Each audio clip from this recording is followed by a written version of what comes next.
Okay guys, our next topic is public debt. Okay, நம்ம previous கிளாஸ்லாம் public revenue என்னன்னு பார்த்தோம், பப்ளிக் எக்ஸ்பெண்டிச்சர்னா என்னன்னு பார்த்தோம் இல்லையா. ஸோ அதே மாதிரி பப்ளிக் டெப்ட் அப்படின்னு என்னென்னு பார்த்தீங்கன்னா, பப்ளிக்னா என்ன, கவர்மெண்ட். ஓகே, டெப்ட் மீன்ஸ் கடன். ஓகே, ஸோ இந்த கவர்மெண்ட் வாங்குற கடன் தான் என்ன சொல்கிறோம் அப்படின்னு பார்த்தீங்கன்னா பப்ளிக் டெப்ட் அப்படின்னு சொல்லுவோம். ஓகே, யூஸ்வலாக வந்து நம்ம வீட்லேயே நம்ம கடை எப்போ வாங்குவோம், எதுக்கு வாங்குவோம் அப்படின்னு பார்த்தீங்கன்னா, நம்மக்கிட்ட வந்து இருக்கிற ரெவன்யூ ஆர் இன்கம் வந்து பத்தாதப்போ தான் நம்ம வெளியே வந்து கடன் வாங்குவோம். ஸோ அதே மாதிரி what are the reasons for the government to take a dept from others அப்படின்னு என்னென்னு பார்க்க போகிறோம். ஸோ யூஸ்வலாக இந்த 18th and 19th centuries பார்த்தீங்கன்னா கவர்மெண்டோட ரோல் வந்து ரொம்பவே கம்மியாக இருக்கும். ஸோ பிகாஸ் அவ்வளோ டெவலப்மெண்ட் இல்லையா. ஆனால் இப்போ வந்து இன் 20th century there has been an enormous increase in the responsibilities of the state.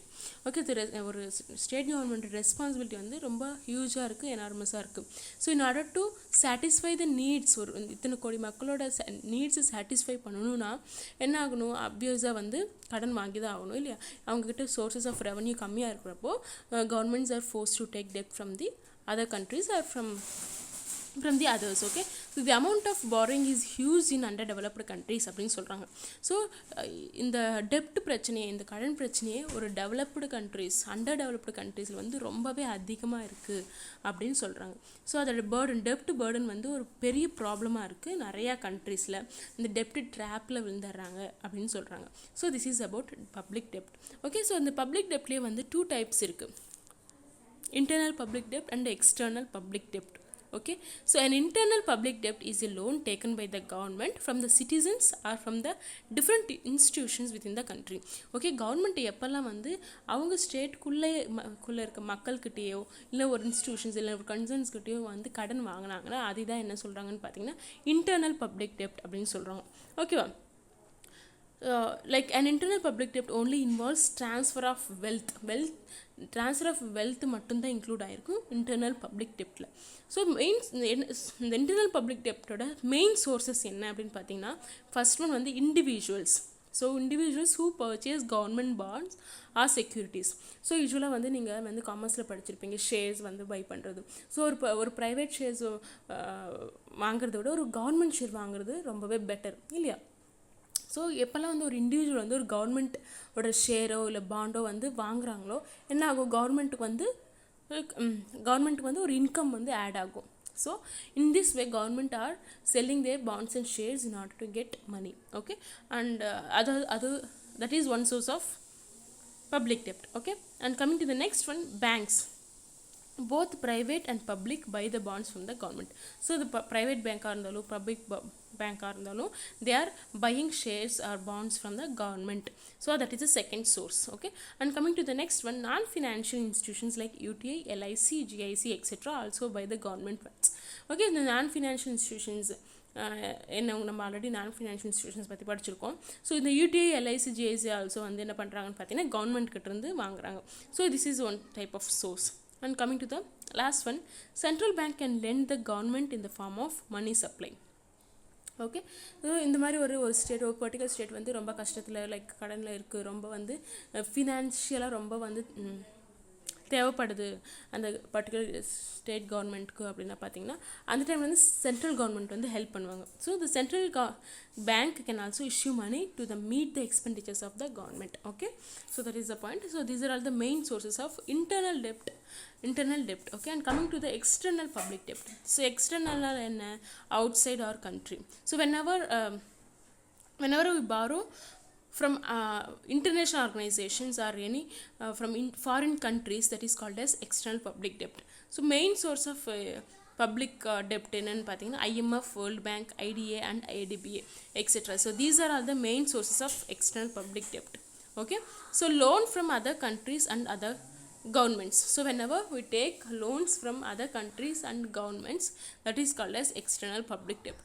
Okay, you can see the different countries. பாருங்கள், USA வந்து எவ்வளோ டெப்டில் இருக்காங்க பாருங்கள், இட் இஸ் அரவுண்ட் மில்லியன்ஸில் இருக்காங்க. ஓகே இல்லையா. ஸோ அதே மாதிரி அவங்களோட GDP பர்சன்டேஜ் 98% இருந்தாலும் ஸோ அந்த டெப்ட் ரேட் வந்து ரொம்பவே நிறையா இருக்குது. அதே மாதிரி இந்தியாவோட டெப்ட் ரேட்டும் different countries starting from USA top countries GDP base பண்ணி அவங்களோட கடன் வந்து கொடுத்துருக்காங்க. Once go through that and coming to causes for the increase of public டெப்ட். ஸோ கவர்மெண்ட்க்கு வந்து என்னென்னலாம் வந்து கடன் வாங்குறதுக்கு என்னென்னலாம் ரீசன்ஸாக இருக்குது அப்படிங்கிறத பார்க்கலாம். அதில் வந்து ஃபர்ஸ்ட் வந்து war and preparation of war. Okay, so waging war has become one of the important causes for incurring debts by the government.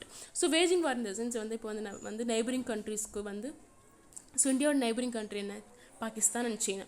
So if suppose அவங்க வந்து ஒரு நம்ம இந்தியா கூட வந்து ஒரு வார்க்கு வர போகிறாங்க அப்படின்னா வந்து அந்த மாதிரி சுச்சுவேஷன் என்ன ஆகும், அவங்க வந்து we need a lot of nuclear defence and நிறைய வந்து அந்த வார்க்கு தேவையான ப்ரிப்ரேஷன் நிறையா இருக்கும். For that government needs a lot of revenue. Okay, so அந்த மாதிரி சுச்சுவேஷனில் வந்து கவர்மெண்ட் வந்து கடன் வாங்குது in order to prepare for the war and for nuclear defense programs. Okay, so that is the first one. And coming to second one, social obligations. So social obligation in the sense, modern states are considered to be welfare states and they have to undertake many social obligations like public health, sanitation, education, insurance, transport and communication, etc. So these are the social obligations. Okay, so நம்ம இந்தியாவில் இத்தனை கோடி மக்கள் வந்து எல்லாமே provide பண்ணணும் அப்படின்னா வந்து obviously government need to take money from the other source. Okay, so இதனால கூட வந்து பப்ளிக் கவர்மெண்ட்டுக்கு வந்து டெப்ட் வந்து அதிகமாக இருக்குது அப்படின்னு சொல்கிறாங்க. And coming to the next one, economic development and deficit. So economic development deficit in the sense, the government has to undertake many projects for economic development of the country. Okay, அதெல்லாம் என்னென்ன project அப்படின்னு பார்த்தீங்கன்னா, construction of railways, power projects, irrigation projects, heavy industries could be thought of only by means of mobilizing resources in the form of public debt. Okay, so இத்தனை projects வந்து carry பண்ணணும், இத்தனை projects வந்து நம்ம வந்து கொண்டு வரணும் அப்படின்னா அதற்கெல்லாம் ஃபினான்ஸ் பண்ணுறதுக்கு கண்டிப்பாக வந்து we need to go for debt. Okay, so due to heavy public expenditure the governments always face deficit budget. Okay, so நிறைய செலவு பண்ணுறதுனால கவர்மெண்ட் வந்து எப்பயுமே வந்து ஒரு பட்ஜெட்டில் வந்து ஒரு டெஃபிஷிட் வந்து ஃபேஸ் பண்ணிட்டு இருக்காங்க. டெஃபிஷிட் இந்த மீன்ஸ் அந்த ஒரு பற்றாக்குறை தான் நம்ம வந்து டெஃபிஷிட் நம்ம சொல்கிறோம். such deficits have to be financed only through borrowings. அந்த மாதிரி ஒரு situation வந்து governments are forced to take borrowing from the other countries or within the country. Okay, so that is the third point. And coming to the employment, so most of them, so unemployment is the ever growing problem in our country. இல்லையா, நம்ம கண்ட்ரியில் வந்து unemployment is one of the major issues in our country. Okay, in order to solve this we are making huge public expenditure. இந்த unemployment அப்படிங்கிற ப்ராப்ளமை வந்து solve பண்ணுறதுக்காக நிறையா வந்து கவர்மெண்ட் செலவு பண்ணிகிட்டே இருக்கும், huge public expenditure. Okay, so to solve the unemployment problem to fight recession the government has to make a huge expenditures. For this state have to resort to public debt. Okay, so in order to cover the expenditures our state government are forcing to take a public debts. Okay, and coming to the next one, controlling inflation.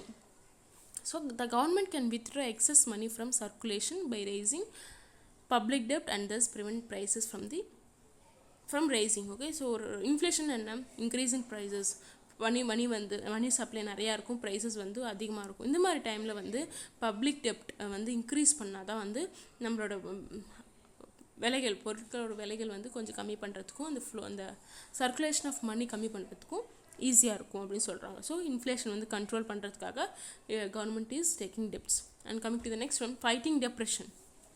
During the depression phase private investment is lacking. Okay, depression ஃபேஸ்னால் உங்களுக்கு already தெரியும். இந்த மாதிரி ஃபேஸில் வந்து அதிகமாக வந்து affect ஆகிறது யார் அப்படின்னு பார்த்தீங்கன்னா private investment. Okay, so in order to அந்த காம்பன்சேட்ரி அவங்களுக்கு வந்து ஹெல்ப் பண்ணுறது காம்பன்சேட்ரிக்காகவே பப்ளிக் வந்து நிறையா ஸ்பெண்ட் பண்ணுறாங்க. அதுக்காகவும் இன்டர்னலாகவும் அண்ட் எக்ஸ்டர்னலாகவும் நிறைய கடன் வாங்குறாங்க அப்படின்னு சொல்கிறாங்க. So these R the few causes for the government to borrow debt from the other countries. Okay,